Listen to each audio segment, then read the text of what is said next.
Un nombre dans ce journal, 4,3 millions. C'est le nombre de litres de vin produits en 2025, donc l'année dernière en Belgique. C'est un record, symbole de ce marché viticole noir-jaune-rouge en pleine croissance. Reportage, Romain Van den Heuvel et Cédric Rifflard. Au domaine de la Portelette, le cheval Citor est le seul à travailler dans les vignes. À l'aide d'une charrue, il retourne la terre pour favoriser au maximum la future production du vignoble.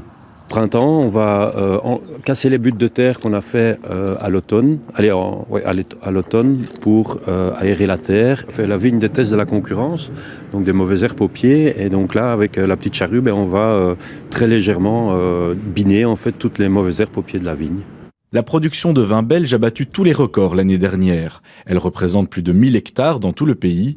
Grâce à une météo favorable, 4,3 millions de litres ont été produits en 2025. En 2024, c'était 1,2 million, une année catastrophique pour le secteur. En 2024, on a eu un coup de gel très important qui a réduit la production quasiment de 100% en mai. On a un cépage, le Johanniter, qui a fait une seconde floraison et donc qui a pu compenser cette perte vraiment très importante. Record battu aussi pour le nombre de vignerons. En 2025, ils sont 350, un chiffre jamais atteint auparavant. Il peut y avoir une diversification des activités, qu'elles soient agricoles ou autres, et donc l'utilisation de terrain qui en pente était compliquée, la vigne peut vraiment s'installer.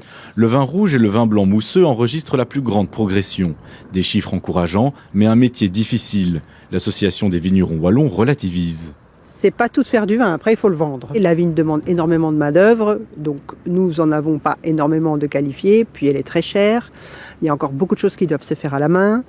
La vigne dépend du climat, et puis on est surtaxé, en tout cas au niveau des effervescents, on a des axes dessus qui sont complètement disproportionnés par rapport au vin tranquille, ce qui handicape beaucoup de producteurs.